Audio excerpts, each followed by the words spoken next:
Bonjour à tous, alors je vous fais cette petite vidéo pour vous parler de l'année de stage et je vous donne quelques conseils que j'aurais aimé avoir en amont et qu'on m'a peut-être donné mais que je n'ai pas écouté.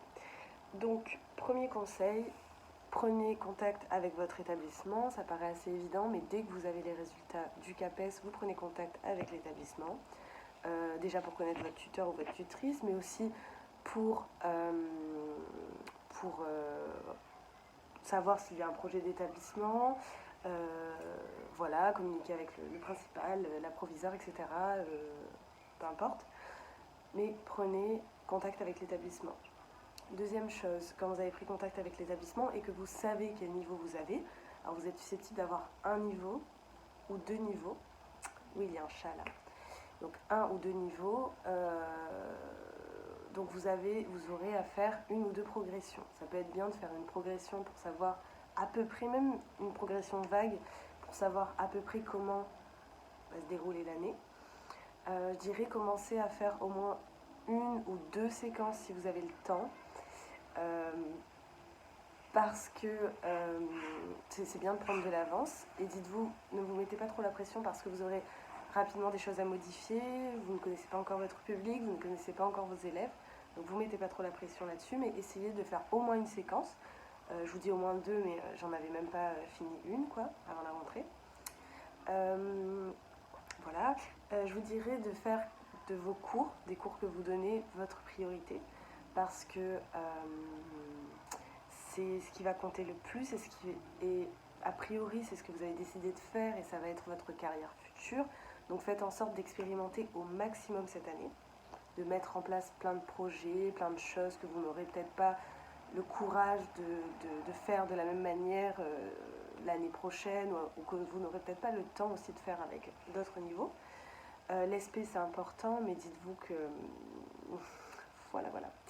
Mais dites-vous que l'ESP c'est...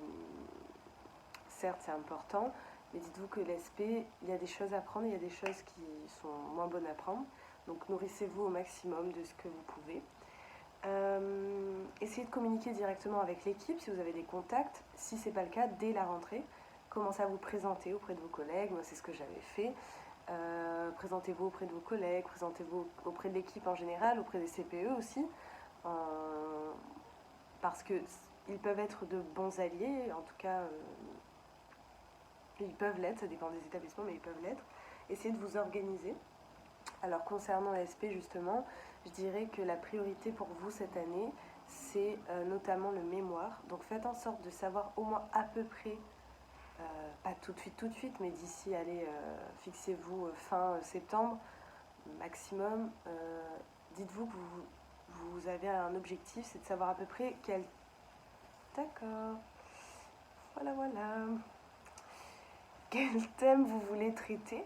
Donc moi j'avais choisi le numérique, je ne savais pas, c'était très vague jusqu'à au moins décembre mon sujet, mais ça peut être pas mal de commencer à travailler justement sur le sujet, à vous documenter et voire même à expérimenter en classe.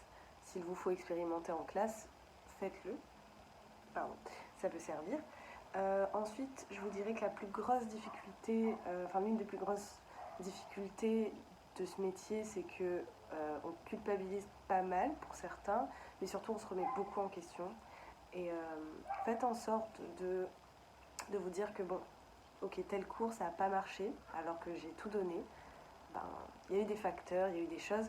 Et sachez aussi qu'un même cours avec deux classes différentes peut se passer totalement différemment, ou que c'est pas parce que vous estimez que telle classe est votre bonne classe qu'elle le sera tout le temps. En fait, c'est vraiment en dents de scie, ça change tout le temps. Donc, ne restez pas dans des idées figées finalement. Alors, je vous dirais que ma plus grosse difficulté, et c'est là que viendra mon plus important conseil, ça a été la gestion de classe. C'était vraiment difficile. Je pense que la gestion de classe, il faut, dès le départ, dès le début de l'année, mettre vos règles. Et c'est vrai que quand on débute ou autre, on ne sait pas encore quelles sont nos règles, on ne sait pas encore ce qui va nous déranger. Par exemple, l'élève qui va se lever 15 fois pour aller jeter des bouts de papier, une fois ça va, deux fois ça devient vraiment fatigant. Et donc ça, c'est quelque chose qu'on ne sait pas, on ne sait pas que ça peut nous déranger. Fixer des règles aussi quand vous enseignez par exemple le français. Pas de gros mots, un langage le plus soutenu possible, en tout cas un langage correct. S'il y a des règles importantes à fixer, éviter le bavardage. Évidemment, ils vont forcément un petit peu bavarder, mais que ça ne devienne pas la cacophonie, voire même donner des rôles. Alors, toi, tu es le régulateur du son de ce côté de la classe, enfin, peu importe, mais trouvez les solutions que vous trouverez, documentez-vous, lisez au maximum. Mais dites-vous surtout que la gestion de classe, ça va être quelque chose qui sera pas forcément simple. Ça peut l'être. Certaines personnes ont une autorité naturelle ou moins de difficultés, mais faites en sorte de gérer la gestion de classe dès maintenant. Vous documentez dessus, dites-vous, bon, début de l'année, premier cours, je pose mes bases. Je ne veux pas que ça se passe comme ça. Je ne veux pas que toi, que vous fassiez ça, que vous agissiez comme ça. Je veux que... Et ça vous permettra de... Voilà. D'être de mieux en mieux. Je dirais que les règles sont à tenir de manière très stricte les 2 premiers mois au moins, pour montrer que, bon, j'ai posé ces règles, mais c'est pas du flan, c'est pas juste là pour décorer, je veux qu'elles soient respectées. Et si je dis que je sanctionne, je sanctionne. Alors ça, si vous ne le faites pas, c'est fini. Si vous dites, j'entends un gros mot, je sanctionne, voilà, j'entends un gros mot, je sanctionne, et bien vous sanctionnez. Aussi lourd que ça puisse sembler, faites-le vraiment. Parce que ce sera un gain d'énergie sur l'année finalement. Ces 2 mois où vous allez serrer la vis, où ça va vous coûter, ce ne sera pas toujours simple.